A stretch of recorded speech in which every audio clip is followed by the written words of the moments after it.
आप सभी साथियों को जय श्री श्याम। दोस्तों, आज हम एक नए टॉपिक पे चर्चा करेंगे और आज का हमारा चैप्टर होगा भारत में सामाजिक धार्मिक सुधार आंदोलन। भारत में सामाजिक धार्मिक सुधार आंदोलन, ये जो आंदोलन है ये 19वीं शताब्दी में शुरू हुआ था। 19वीं शताब्दी, भारत में सामाजिक धार्मिक सुधार आंदोलन की शुरुआत 19वीं शताब्दी में हुई थी और इसमें सर्वप्रथम हम बात करेंगे राजा राम मोहन राय, जो समाज सुधारक थे। जैसे राजा राम मोहन राय हो गए, दयानंद सरस्वती, स्वामी विवेकानंद, प्रार्थना समाज, वेद समाज, थियोसॉफिकल सोसाइटी, कई संस्थाएं हैं जिनका भी हमें अध्ययन करना है। तो आज की वीडियो में हम सर्वप्रथम बात करेंगे राजा राम मोहन राय। राजा राम मोहन राय को आधुनिक भारत का पुनर्जागरण आंदोलन का अग्रदूत माना जाता है। पुनर्जागरण आंदोलन का अग्रदूत माना जाता है और उन्हें भारत का प्रथम आधुनिक पुरुष भी कहा जाता है। भारत का प्रथम आधुनिक पुरुष कहा जाता है क्योंकि ये पहले व्यक्ति थे जिन्होंने समाज में फैली हुई बुराइयों या कुरीतियों को दूर करने का प्रयास किया था। समाज में फैली हुई बुराइयों कुरीतियों को दूर करने का सबसे पहले जो प्रयास था वो राजा राम मोहन राय के द्वारा ही किया गया था। तो पहले हम राजा राम मोहन राय के जीवन से संबंधित जीवन परिचय की बात करेंगे। उसके बाद इनके उपनाम या उपाधियाँ कौन कौन सी थी, इन्होंने किसका समर्थन किया, ये किसके विरोधी थे, यानी इनकी विचारधारा क्या थी। और इनके बारे में यदि हम बात करें तो लगभग 12 भाषाओं का ज्ञान था। महान विद्वान बुद्धिजीवी व्यक्ति थे जिन्होंने भारतीय समाज में फैली हुई कुरीतियों को दूर करने का प्रयास किया था। तो एक बार सामान्य बिंदु हैं, सामान्य आपका पढ़ा हुआ होगा, उन पे चर्चा करते हैं। उसके बाद इनके द्वारा स्थापित जो संस्थाएं हैं उनका अध्ययन करेंगे। इनके द्वारा जो समाचार पत्र प्रकाशित किए गए, इनके द्वारा जो पुस्तकें प्रकाशित की गई, उन सभी का हमें विस्तृत रूप से अध्ययन करना है। तो पहले सामान्य 2-4 बिंदुओं पे चर्चा कर लें। अपना आज का टॉपिक है राजा राम मोहन राय।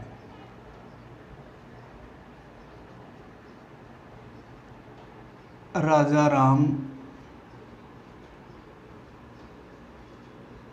मोहन राय, राजा राम मोहन राय। एक तो इनका जन्म 22 मई 1774 को, जन्म 22 मई 1772 को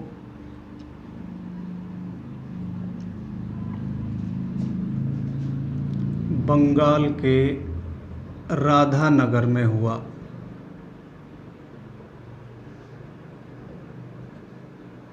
इनका जन्म 22 मई 1772 को बंगाल के राधानगर में हुआ। इसी प्रकार इनके पिता का नाम था रमाकांत।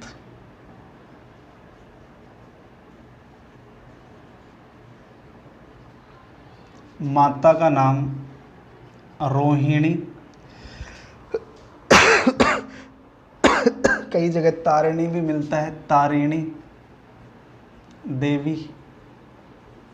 माता का नाम तारिणी देवी। इनके बड़े भाई का नाम था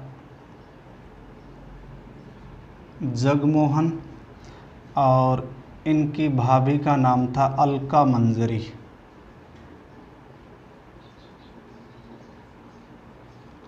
भाभी का नाम क्या था? अलका मंजरी। देखो, सामान्य जीवन परिचय है इनका। 22 मई 1772 को बंगाल के राधानगर में जन्म हुआ। पिता रमाकांत, माता तारिणी देवी, भाई जगमोहन और इनकी भाभी का नाम था अलका मंजरी। तो ये लिखने का कारण ये है क्योंकि 1829 में जो सती प्रथा पर रोक लगाएंगे उसका कारण ये होगा क्योंकि इसकी मृत्यु के बाद अलका मंजरी सती हो गई थी। तो 1829 में जो सती प्रथा पर रोक लगाई जाएगी, सती प्रथा के विरुद्ध इन्होंने जन आंदोलन तैयार किया। उसका सबसे बड़ा कारण तो ये माना जाता है कि इनके भाई की मृत्यु के बाद इनकी भाभी सती हो गई थी। अब देखिए, इन्हें लगभग 12 भाषाओं का ज्ञान था। लगभग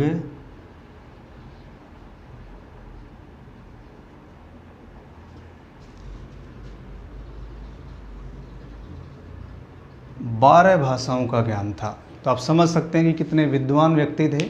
लगभग 12 भाषाओं का ज्ञान था, जैसे अंग्रेजी,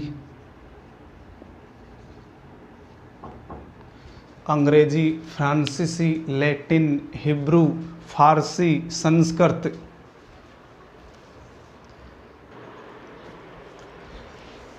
तो देखिए दोस्तों, इन्हें लगभग 12 भाषाओं का ज्ञान था। अंग्रेजी और फ्रांसीसी,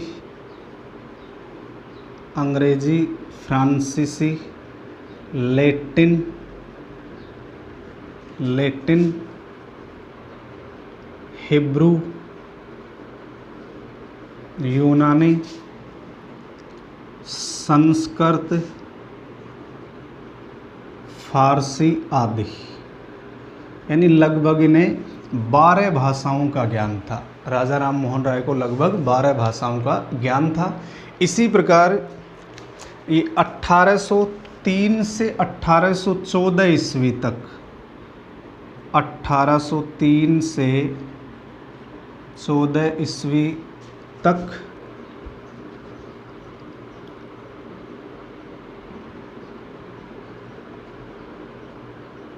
जॉन डिग्वी के अधीन कार्य किया।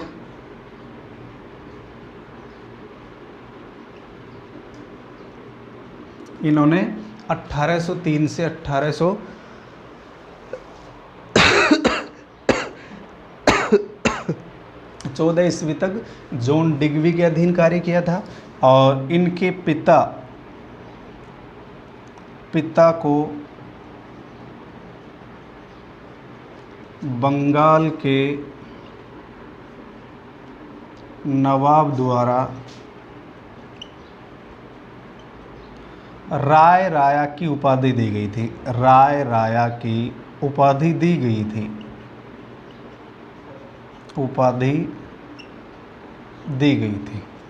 इनके पिता को बंगाल के नवाब के द्वारा राय राया की उपाधि दी गई। अब हम बात करते हैं, ये जो आपके राजा राम मोहन राय हैं, इनके उपनाम या उपाधियां कौन कौन सी हैं। उपनाम अथवा उपाधियां, इनके उपनाम अथवा उपाधियां। राजा राम मोहन राय के उपनाम और इनकी उपाधियां कौन कौन सी हैं, देखिए। एक तो भारत का प्रथम आधुनिक पुरुष, नंबर 1 भारत का प्रथम आधुनिक पुरुष, भारत का प्रथम आधुनिक पुरुष। नंबर 2 पुनर्जागरण आंदोलन का अग्रदूत।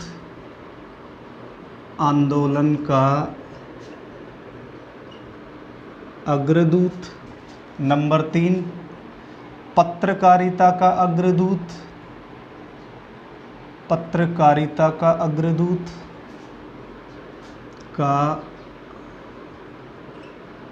अग्रदूत। इसी प्रकार नंबर 4 आधुनिक भारत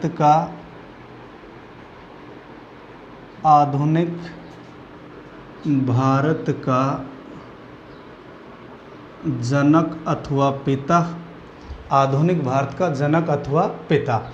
इसी प्रकार नंबर 5 अतीत व भविष्य के मध्य सेतु। अतीत व भविष्य के मध्य सेतु। तो इन नामों से इन्हें जाना जाता है। इसी प्रकार जो सुभाष चंद्र बोस थे, सुभाष चंद्र बोस ने इन्हें युगदूत की उपाधि दी थी। सुभाष चंद्र बोस ने युगदूत की।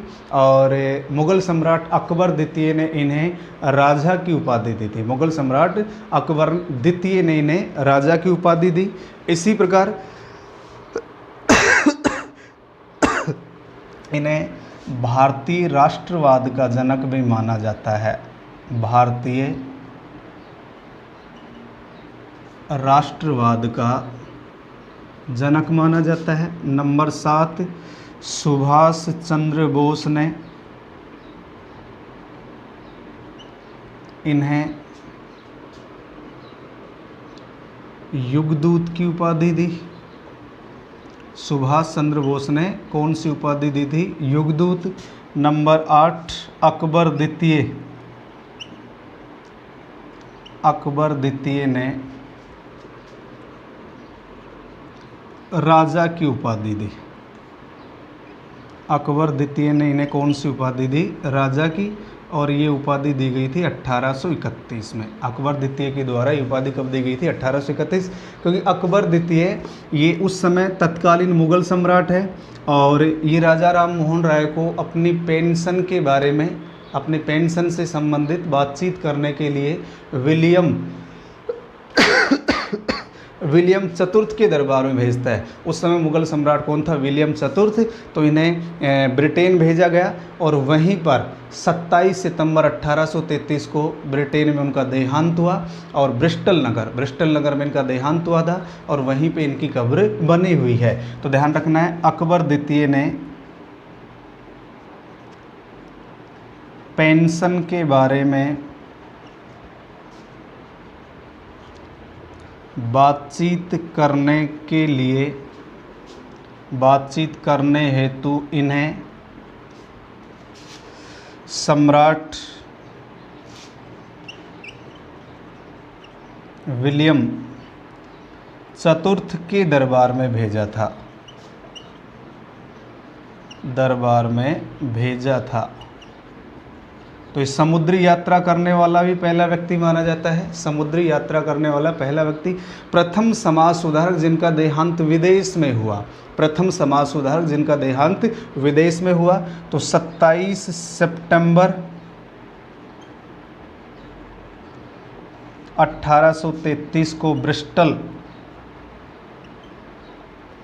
जो इंग्लैंड में है, इनका देहांत हो गया। इंग्लैंड में इनका देहांत हो गया था। तो प्रथम समाज सुधारक जिनका देहांत विदेश में हुआ, यहीं पे इनकी कब्र बनी हुई है, इनकी मूर्ति यानी इनका स्मारक बना हुआ है। और इनके स्मारक पर जो हरिकेली नाटक है विग्रहराज चतुर्थ का, जो अजमेर के शाकंभरी चौहानों से संबंधित है, अजमेर के चौहानों से संबंधित शासक है विग्रहराज चतुर्थ, उसका हरिकेली जो नाटक है उसकी पंक्तियाँ यहाँ लिखी हुई हैं। तो हरिकेली नाटक की पंक्तियाँ एक तो 2.5 दिन के झोंपड़े पर लिखी हुई हैं और एक यहाँ लिखी हुई हैं। तो हम सामाजिक धार्मिक सुधार आंदोलन में सबसे पहले बात कर रहे हैं राजा राम मोहन राय की। जन्म 22 मई 1772 को बंगाल के राधानगर में हुआ। पिता रमाकांत, माता तारिणी देवी, भाई जगमोहन, भाभी अलका मंजरी। लगभग 12 भाषाओं का ज्ञान था इन्हें, लगभग 12 भाषाओं का ज्ञान था, जैसे अंग्रेजी, फ्रांसीसी, लैटिन, हिब्रू, यूनानी, संस्कृत, फारसी आदि। 1803 से 1814 तक जॉन डिग्वी के अधीन रहकर इन्होंने कस्टम कलेक्टर के रूप में कार्य किया था। कस्टम कलेक्टर के रूप में पिता को बंगाल के नवाब द्वारा राय की उपाधि दी गई। इनकी उपनाम या उपाधियां कौन कौन सी हैं? भारत का प्रथम आधुनिक पुरुष, पुनर्जागरण आंदोलन का अग्रदूत, पत्रकारिता का अग्रदूत, आधुनिक भारत का जनक या पिता, अतीत व भविष्य के मध्य सेतु, भारतीय राष्ट्रवाद का जनक। सुभाष चंद्र बोस ने इन्हें कौन सी उपाधि दी? युगदूत की। अकबर सेकंड ने राजा की उपाधि दी थी 1831 में। और इन्हें पेंशन के बारे में बातचीत करने हेतु सम्राट विलियम चतुर्थ, जो इस समय ब्रिटेन का सम्राट है, यहाँ भेजा गया। और यहीं रहते हुए 27 सितंबर 1833 को ब्रिस्टल, लंदन, ब्रिटेन में इनका देहांत हो गया। यहाँ इनकी कब्र बनी हुई है, यहाँ इनका स्मारक बना हुआ है। उसके बारे में हम आगे और चर्चा करेंगे। एक बार आप इसका स्क्रीनशॉट ले लीजिए।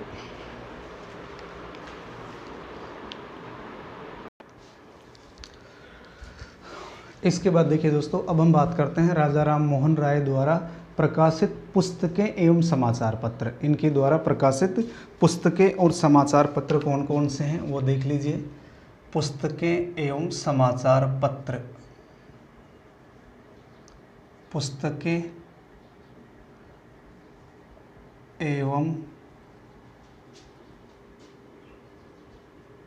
समाचार पत्र, राजा राम मोहन राय द्वारा प्रकाशित पुस्तकें और समाचार पत्र। ये देख लीजिए कौन कौन सी हैं, क्योंकि यहाँ से भी एग्जाम में क्वेश्चन पूछा जाता है। सबसे पहले हम बात करें नंबर 1, नंबर 1,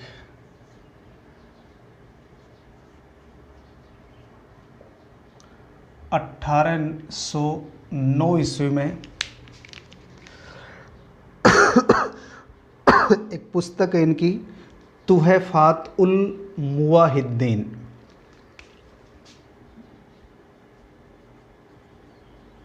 तुहफ़ात उल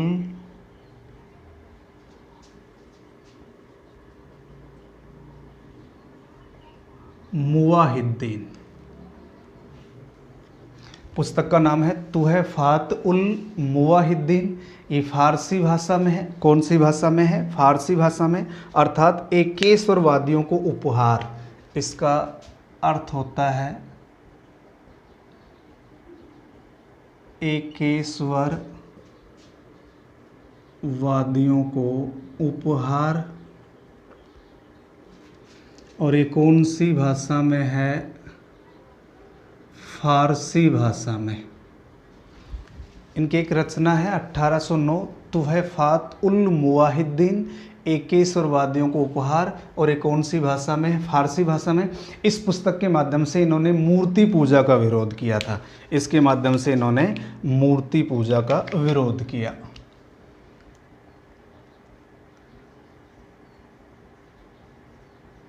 मूर्ति पूजा का विरोध किया। इस पुस्तक के माध्यम से राजा राम मोहन राय के द्वारा मूर्ति पूजा का विरोध किया गया था। इसके बाद नंबर 2 हम बात करें। नंबर 2, 1820 ईस्वी में इनकी एक पुस्तक है प्रीसेप्ट्स ऑफ जीसस।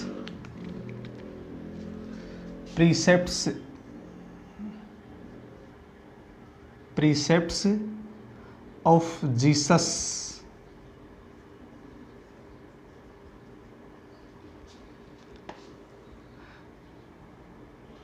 इनकी एक पुस्तक है प्रीसेप्ट्स ऑफ जीसस और 1820 में पुस्तक लिखी गई। इसका अगर हम हिंदी में अर्थ देखें, इसका अर्थ होता है ईसा के नीति वचन एवं खुशहाली का मार्ग। ईसा के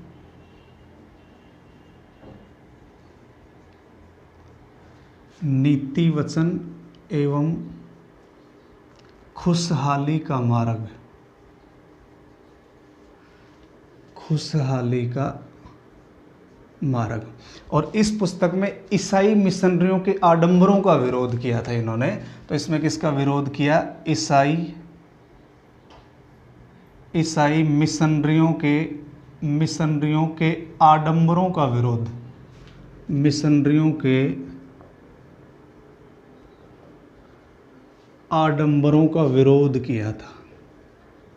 ईसाई मिशनरियों के आडंबरों का विरोध। तो एक तो तुहफ़ात उल मुवाहिद्दीन, एकेश्वरवादियों को उपहार।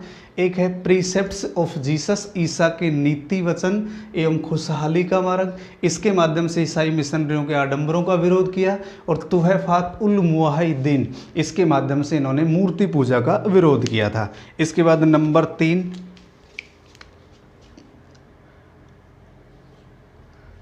1820 ईस्वी में ही अंग्रेजी भाषा में इन्होंने ब्रह्मनिकल मैगजीन की शुरुआत की। और ये कौन सी भाषा में है? अंग्रेजी भाषा में। 1820 में ब्रह्मनिकल मैगजीन प्रकाशित की गई, शुरुआत की गई इसकी, जो कौन सी भाषा में है? अंग्रेजी भाषा में है। इसके बाद हम बात करें नंबर 4, 1821। नंबर 4, 1821 ईस्वी। 1821 में इन्होंने संवाद कौमुदी, ये एक समाचार पत्र है जिसका नाम है संवाद कौमुदी।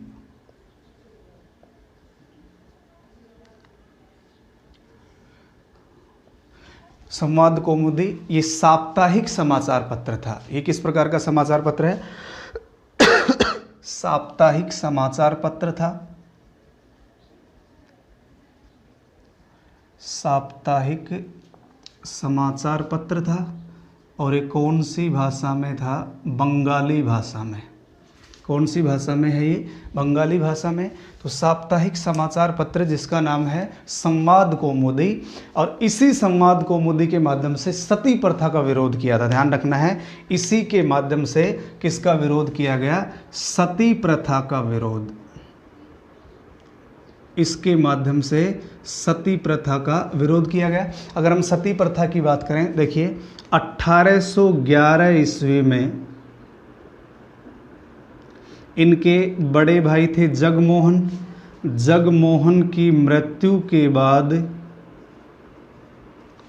इनकी भाभी थी जिनका नाम था अलका मंजरी, ये सती हो गई थी। अलका मंजरी सती हो गई थी, इसीलिए इन्होंने सती प्रथा को दूर करने का प्रयास किया और एक राष्ट्रीय व्यापी आंदोलन चलाया गया। यद्यपि सती प्रथा का जो पहला प्रमाण है वो हमें कहाँ मिलता है? भानुगुप्त के ऐरण अभिलेख से। हमने गुप्त काल में चर्चा कर ली है। भानुगुप्त के ऐरण अभिलेख से हमें सर्वप्रथम सती प्रथा की जानकारी मिलती है।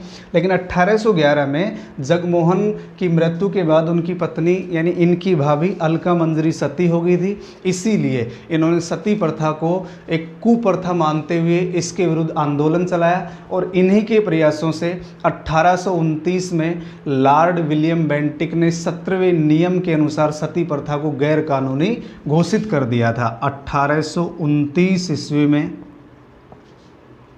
लॉर्ड विलियम बेंटिक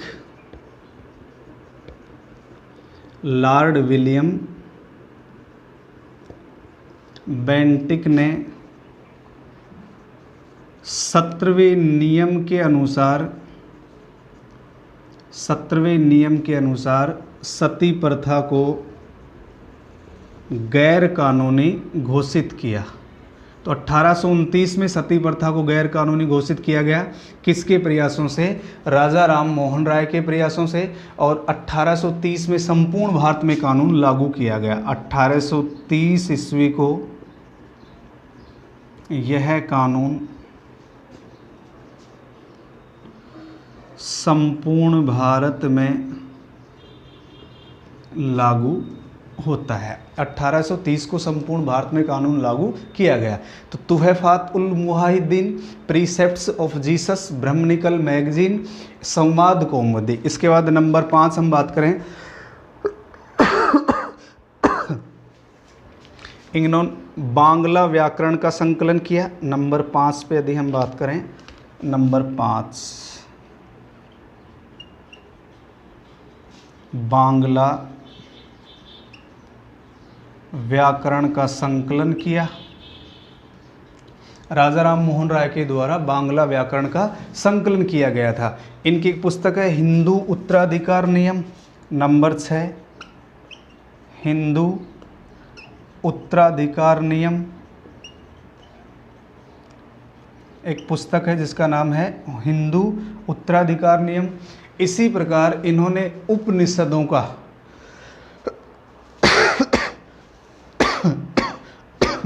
उपनिषदों का बांग्ला भाषा में अनुवाद किया था।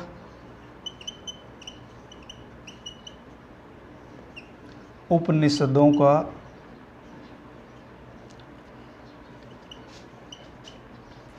बांग्ला भाषा में अनुवाद किया।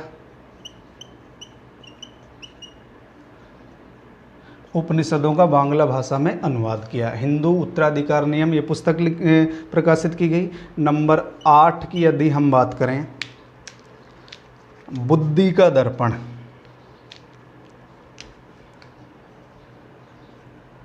यानी मिरात उल अखबार,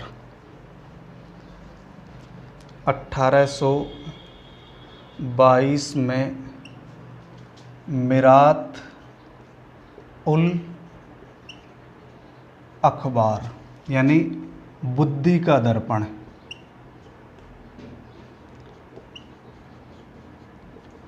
अट्ठारह में इन्होंने एक समाचार पत्र प्रकाशित किया जिसका नाम क्या है? मिरात उल अखबार, जिसका अर्थ क्या है? बुद्धि का दर्पण। तो ये फारसी भाषा में अखबार था। ये कौन सी भाषा में था? फारसी भाषा में। ये फारसी भाषा में अखबार है और उपनिषदों का बांग्ला में अनुवाद करता है। इसी प्रकार हिंदू उत्तराधिकार नियम पुस्तक का प्रकाशन किया, बांग्ला व्याकरण का संकलन किया गया। तो ये कुछ इनकी पुस्तकें और समाचार पत्र हैं, इनकी पुस्तकें और ये समाचार पत्र हैं। तो मेरा तुहफ़ात उल मुहाजिरीन, प्रीसेप्ट्स ऑफ जीसस, ब्रह्मनिकल मैगजीन, संवाद कौमुदी, बांग्ला व्याकरण का संकलन, हिंदू उत्तराधिकार नियम, उपनिषदों का बांग्ला अनुवाद, 1822 में मिरात उल अखबार ये फारसी भाषा में प्रकाशित किया गया। तो ये थे इनके समाचार पत्र। एक बार आप इसका स्क्रीनशॉट ले लीजिए।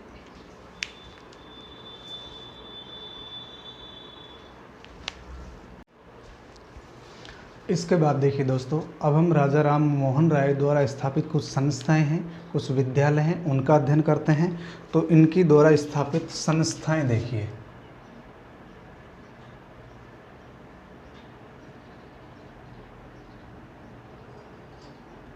राजा राम मोहन राय द्वारा स्थापित कुछ संस्थाएं हैं, कुछ विद्यालय हैं, कॉलेज हैं, उनका अध्ययन करते हैं। सबसे पहले हम बात करें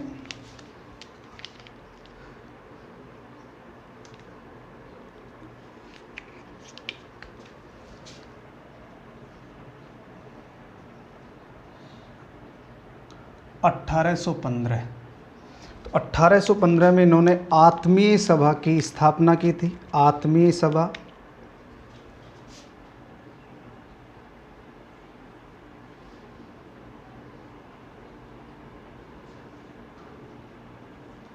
अठारह सौ 15 में आत्मीय सभा की स्थापना की। द्वारिकानाथ टैगोर इससे जुड़े हुए थे। द्वारिकानाथ टैगोर भी इससे जुड़े हुए थे। इसी प्रकार यहाँ धार्मिक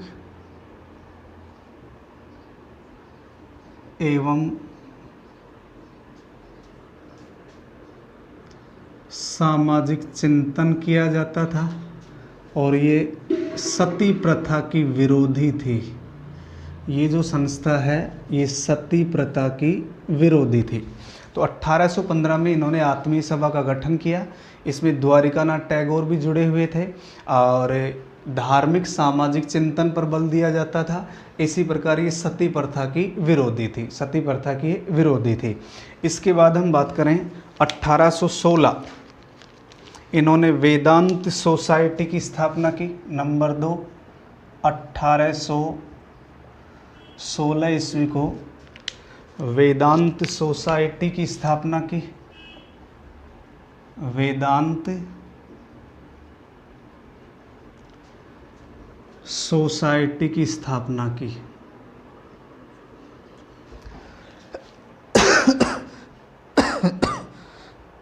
अठारह सौ 16 में वेदांत सोसाइटी की स्थापना की। 1817, नंबर 3, 1817 ईस्वी कलकत्ता में हिंदू कॉलेज की स्थापना की गई। कलकत्ता में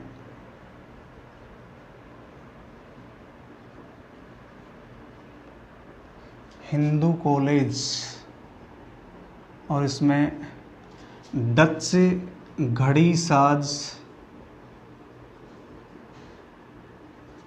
डेविड हेयर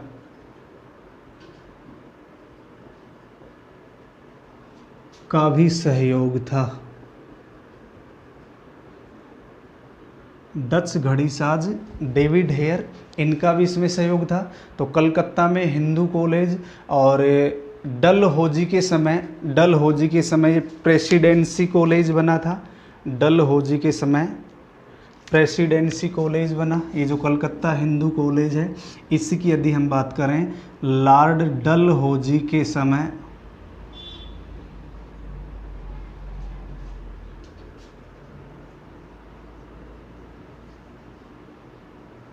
प्रेसिडेंसी कॉलेज बना।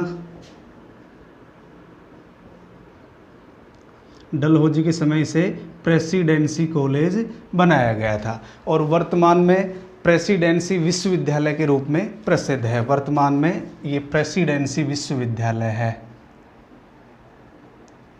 वर्तमान में प्रेसिडेंसी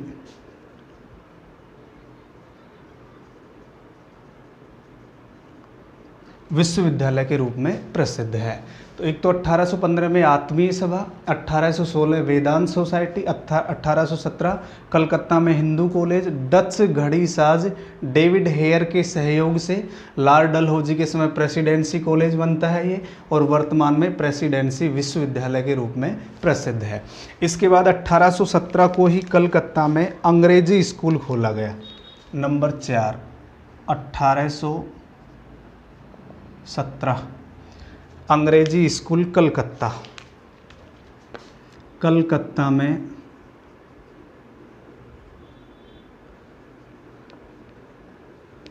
अंग्रेजी स्कूल की स्थापना।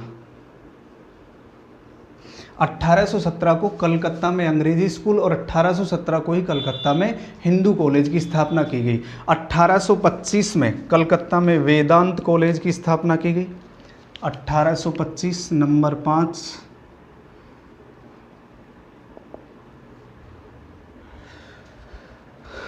कलकत्ता में वेदांत कॉलेज की स्थापना।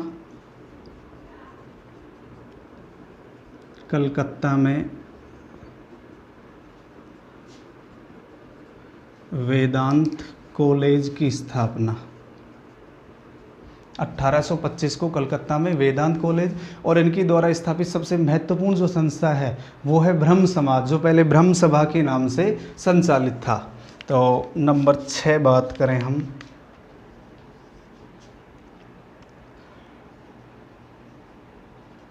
ब्रह्म सभा अथवा ब्रह्म समाज। ब्रह्म सभा अथवा ब्रह्म समाज ये 20 अगस्त 1828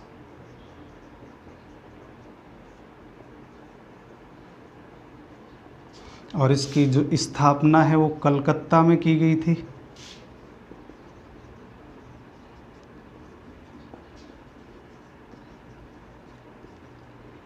ब्रह्म सभा यानी पहले ब्रह्म सभा के नाम से थी और वर्तमान में ब्रह्म समाज कहलाती है। इसकी स्थापना 1828 यानी 20 अगस्त 1828 को कलकत्ता में की गई। और ये जो सभा है इन्होंने बाह्य आडंबर कर्म कांडों का विरोध किया था।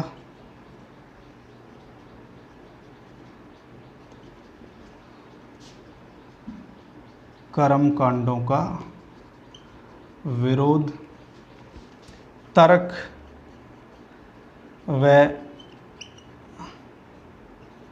विज्ञान पर बल दिया गया, सामाजिक कुरीतियों का विरोध किया गया, सामाजिक कुरीतियों का विरोध किया गया। इसके बाद हम बात करें 1829 में सती प्रथा पर इन्होंने रोक लगवाई थी और राजा राम मोहन राय को अकबर द्वितीय के द्वारा पेंशन से संबंधित बातचीत करने के लिए लंदन भेजा जाता है और 1833 में इनका देहांत होता है। तो इन्होंने अपनी मृत्यु से पूर्व एक तो महर्षि द्वारिकानाथ टैगोर और पंडित रामचंद्र विद्यावागीश, तो इन्होंने अपनी मृत्यु से पूर्व ब्रह्म समाज का संचालन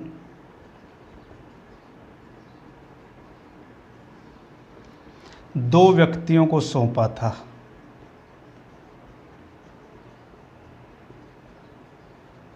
ब्रह्म समाज का जो संचालन है दो व्यक्तियों को सौंपा था। उसमें दो व्यक्ति कौन कौन से हैं? एक तो पंडित द्वारिकानाथ टैगोर, पंडित द्वारिकानाथ टैगोर या सीधा द्वारिकानाथ टैगोर लिख लीजिए, द्वारिकानाथ टैगोर। और नंबर 2 पंडित रामचंद्र विद्यावागीश, पंडित रामचंद्र विद्यावागीश। वागीश, ये भी याद रखने हैं। तो इन्होंने अपनी मृत्यु से पूर्व ब्रह्म समाज का जो संचालन है वो किसको सौंपा था? द्वारिकानाथ टैगोर और पंडित रामचंद्र विद्यावागीश को। तो इनकी द्वारा स्थापित कुछ संस्थाएं हैं। इसके बाद हम बात करेंगे राजा राम मोहन राय की विचारधारा क्या थी, किसका समर्थन करते हैं, किसका विरोध करते हैं। तो एक बार आप इसका स्क्रीनशॉट ले लीजिए।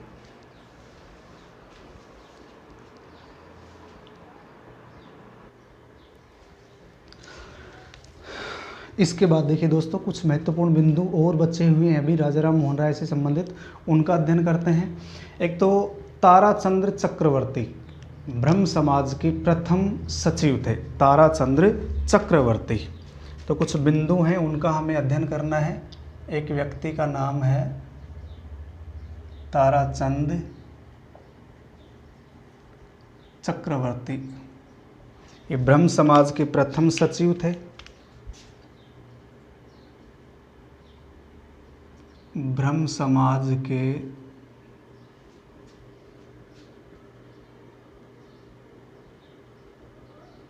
प्रथम सचिव, ब्रह्म समाज के प्रथम सचिव कौन थे? ताराचंद्र चक्रवर्ती। इसी प्रकार राजा राम मोहन राय अंतर्राष्ट्रीयवाद के समर्थक थे, अंतर्राष्ट्रीयवाद के समर्थक थे। बिंदुओं के अनुसार पर नोट कर लेते हैं। अंतर्राष्ट्रीय वाद के समर्थक थे। इसी प्रकार स्वतंत्रता व राष्ट्रीयता के समर्थक थे। न्यायालयों में अंग्रेजी भाषा के समर्थक,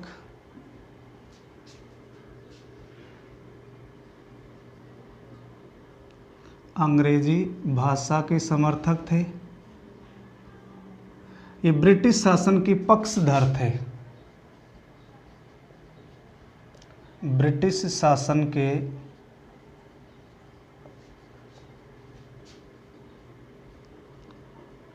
यानी ये तुरंत स्वतंत्रता न चाहकर प्रशासन में भारतीयों की भागीदारी चाहते थे, प्रशासन में भारतीयों की भागीदारी चाहते थे, प्रशासन में भारतीयों की भागीदारी का समर्थन किया। इसी प्रकार हिंदू मुसलमानों में भेद करने वाले ज्यूरी एक्ट का विरोध किया था इन्होंने, ज्यूरी एक्ट।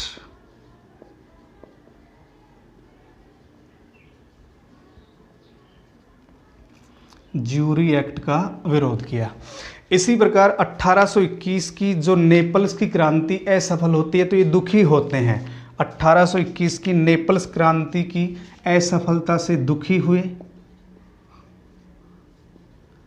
नेपल्स में क्रांति हुई थी 1821, लेकिन असफल रही थी। क्रांति की असफलता से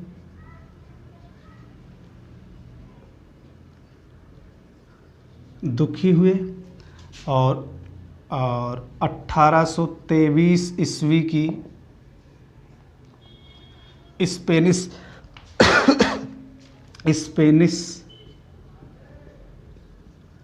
क्रांति की सफलता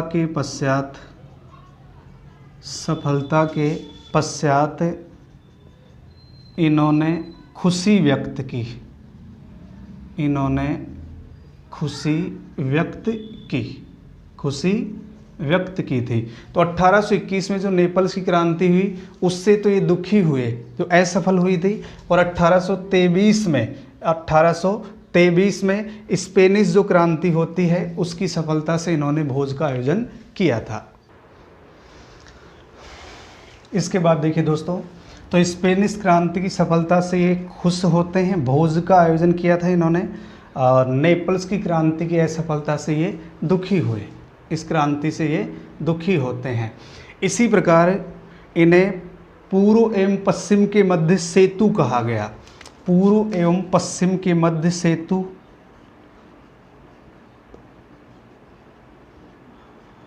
पूर्व एवं पश्चिम के मध्य सेतु कहा गया।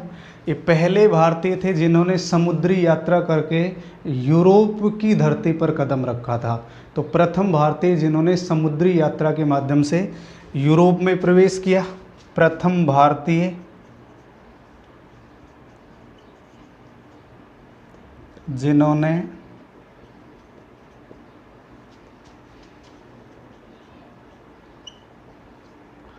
समुद्री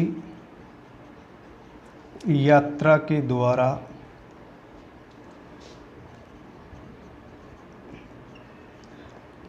यूरोप की धरती पर कदम रखा था। यानी हमने इससे पहले बात की थी कि अकबर द्वितीय ने पेंशन से संबंधित बातचीत करने के लिए इन्हें कहाँ भेजा था, ब्रिटेन भेजा था, वहीं पे इनका देहांत हो जाता है। इसी प्रकार राजा राम मोहन राय के बारे में बात करें तो इन्होंने मूर्ति पूजा से संबंधित वाद विवाद में सुब्रमण्यम स्वामी से एक तरीके से वाद विवाद किया था। वो मूर्ति पूजा के समर्थक थे, मूर्ति पूजा के समर्थक थे।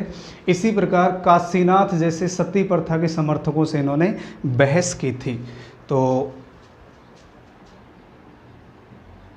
सती प्रथा के समर्थक,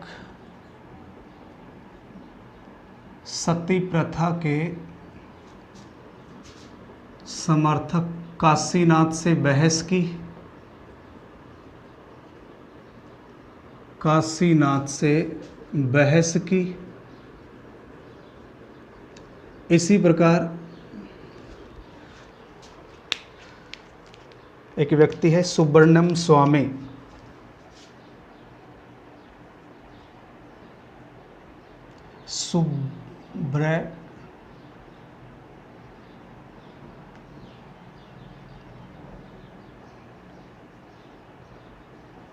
सुब्रमण्य स्वामी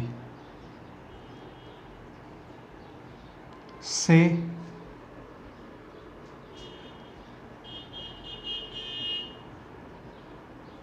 मूर्ति पूजा के विषय पर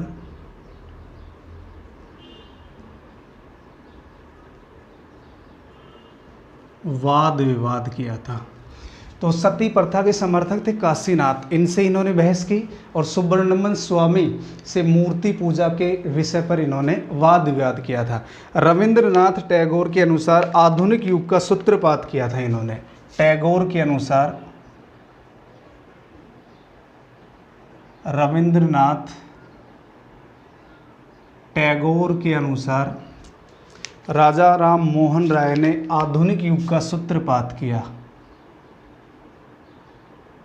राजा राम ने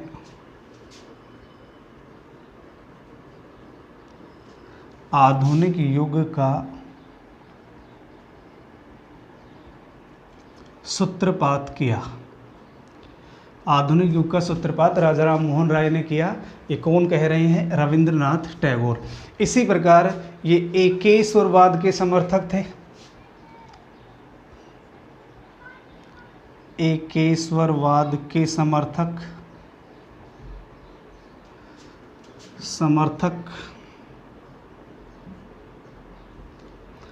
आत्मा की अमरता में विश्वास करते थे। आत्मा की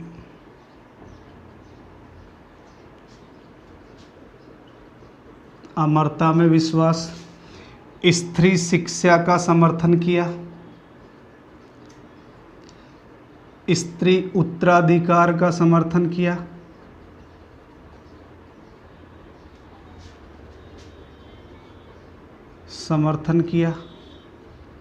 इसी प्रकार ये अंग्रेजी भाषा के समर्थक थे। अंग्रेजी भाषा के समर्थक थे।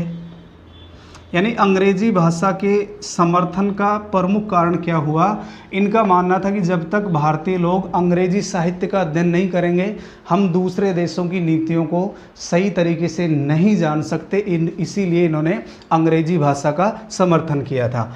अंतर्जातीय विवाह का समर्थन किया। अंतर्जातीय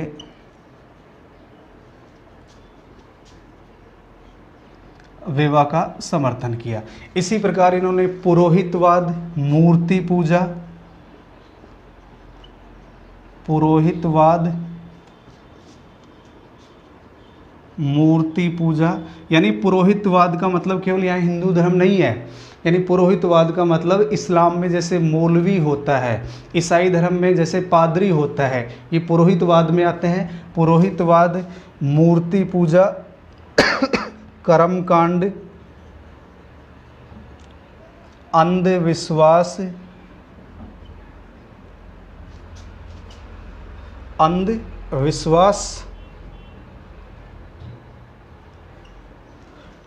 बहुविवाह,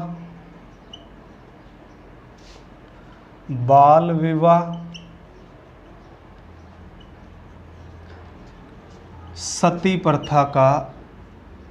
प्रथा का इन्होंने विरोध किया और विधवा विवाह का समर्थन किया था। इनके द्वारा विधवा विवाह का समर्थन किया गया था, विधवा विवाह का इन्होंने समर्थन किया था। तो एक बार पुनः रिवाइज कर लेते हैं हम। ताराचंद चक्रवर्ती ब्रह्म समाज के प्रथम सचिव थे।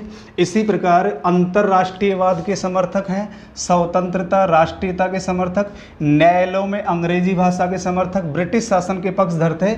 इन्होंने ये तुरंत स्वतंत्रता नहीं चाहते थे, इनके अनुसार प्रशासन में भारतीयों की भागीदारी होनी चाहिए। ज्यूरी एक्ट का विरोध किया, हिंदू मुसलमानों में भेद करने वाला एक्ट था। नेपल्स क्रांति की असफलता से दुखी होते हैं, स्पेनिश क्रांति की सफलता से इन्होंने खुशी व्यक्त की। इन्हें पूर्व एवं पश्चिम के मध्य सेतु कहा गया। प्रथम भारतीय जिन्होंने समुद्री यात्रा के माध्यम से यूरोप में कदम रखा था। इसी प्रकार सती प्रथा के समर्थक काशीनाथ से इन्होंने बहस की। सुब्रमण्यम स्वामी जो मूर्ति पूजा के समर्थक थे, इनके मूर्ति पूजा से संबंधित विषय पर वाद विवाद किया। रविन्द्रनाथ टैगोर के अनुसार राजा राम मोहन राय आधुनिक युद्ध का सूत्रपात करते हैं। एकेश्वरवाद का समर्थक, आत्मा की अमरता में विश्वास, स्त्री शिक्षा, स्त्री उत्तराधिकार का समर्थन, अंग्रेजी भाषा के समर्थक, अंतरजातीय विवाह के समर्थक, पुरोहितवाद, मूर्ति पूजा, कर्मकांड, अंधविश्वास, बहुविवाह, बाल विवाह, सती प्रथा का विरोध किया और इन्होंने विधवा विवाह का समर्थन किया था। इनके द्वारा विधवा विवाह का समर्थन किया गया। तो एक बार आप इसका स्क्रीनशॉट ले लीजिए, 5-7 लाइनें बची हुई हैं, उसके बाद हम राजा राम मोहन राय को समाप्त करेंगे।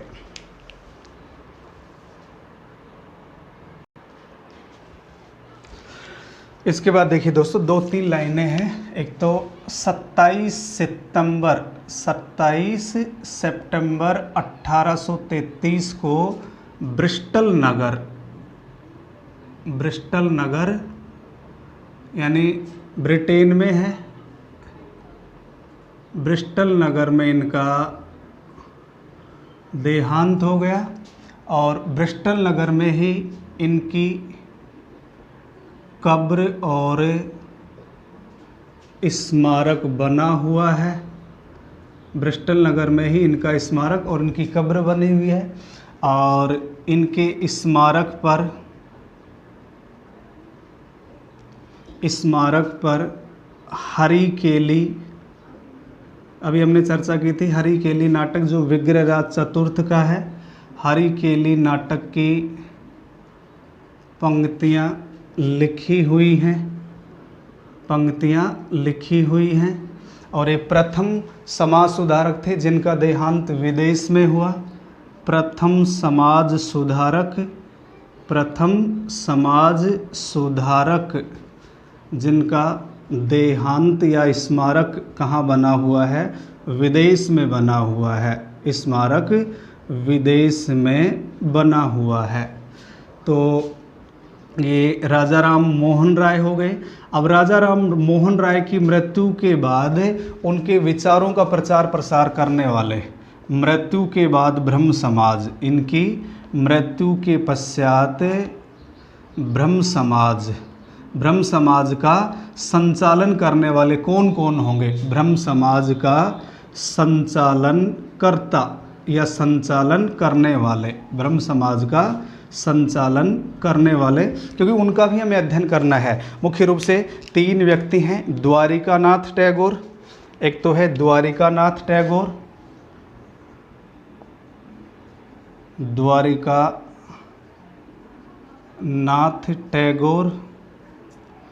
देवेंद्रनाथ टैगोर देवेंद्रनाथ टैगोर और केशव चंद्र सेन। केशव चंद्र सेन, तो इनका भी हमें अध्ययन करना है, लेकिन इनका अध्ययन हम अगले वीडियो में, नेक्स्ट वीडियो में करेंगे। तो इनकी मृत्यु के पश्चात ब्रह्म समाज का जो संचालन है वो इन व्यक्तियों के द्वारा ब्रह्म समाज का विभाजन होगा। ब्रह्म समाज का 2 बार विभाजन होगा, वो विभाजन क्यों हुआ उसके बारे में भी अध्ययन करना है। तो ये थे राजा राम मोहन राय। तो राजा राम मोहन राय के जीवन से संबंधित जो भी महत्वपूर्ण बिंदु थे हमने उनका डिटेल से अध्ययन करने का प्रयास किया है। यहाँ से एग्जाम में लगभग एक क्वेश्चन पूछ लिया जाता है। एक तो इनके जो समाचार पत्र है, इनकी जो पुस्तकें हैं उनको भी आपको याद रखना है। इसी प्रकार इनके द्वारा स्थापित जो संस्थाएं हैं, कौन कौन सी संस्थाओं की इन्होंने स्थापना की, उनका अध्ययन करना है। वास्तव में राजा राम मोहन राय एक महान बुद्धिजीवी प्राणी थे, महान बुद्धिजीवी थे, क्योंकि इन्होंने लगभग 12 भाषाओं का अध्ययन किया था। हमने अभी अध्ययन किया था कि इन्हें 12 भाषाओं का ज्ञान था और अलग अलग भाषाओं में इन्होंने अपनी रचनाएं की। अंग्रेजी भाषा का समर्थन क्यों किया? क्योंकि इनका मानना था कि जब तक भारतीय लोग अंग्रेजी भाषा का ज्ञान नहीं प्राप्त कर लेंगे तब तक उन्हें विदेशों में क्या घटनाएं घटित हो रही हैं उनके बारे में जानकारी प्राप्त नहीं हो सकती है। अंतर्राष्ट्रीयवाद के समर्थक थे, पूर्व एवं पश्चिम के मध्य सेतु, जबकि इन्हें अतीत एवं भविष्य के मध्य सेतु भी कहा जाता है। पूर्व एवं पश्चिम के मध्य सेतु की संज्ञा दी गई। भारत के प्रथम समाज सुधारक थे जिन्होंने भारतीय समाज में फैली हुई जो कुरीतियाँ थी उनको दूर करने का प्रयास किया गया। न केवल हिंदू धर्म, इन्होंने ईसाई धर्म से संबंधित, इस्लाम धर्म से संबंधित जो भी समाज में कुरीतियाँ फैली हुई थी उन सभी को दूर करने का प्रयास किया। तो राजा राम मोहन राय के बारे में जो भी महत्वपूर्ण बिंदु थे हमने सभी का अध्ययन कर लिया है। इसके बाद अगला जो चैप्टर होगा वो होगा द्वारिकानाथ टैगोर, देवेंद्रनाथ टैगोर और केशव चंद्र सेन, इनके जीवन से संबंधित घटनाएं और इन्होंने ब्रह्म समाज में क्या योगदान दिया, इनका भी हमें अध्ययन करना है। तो आज की वीडियो में इतना ही। जय हिंद, जय भारत।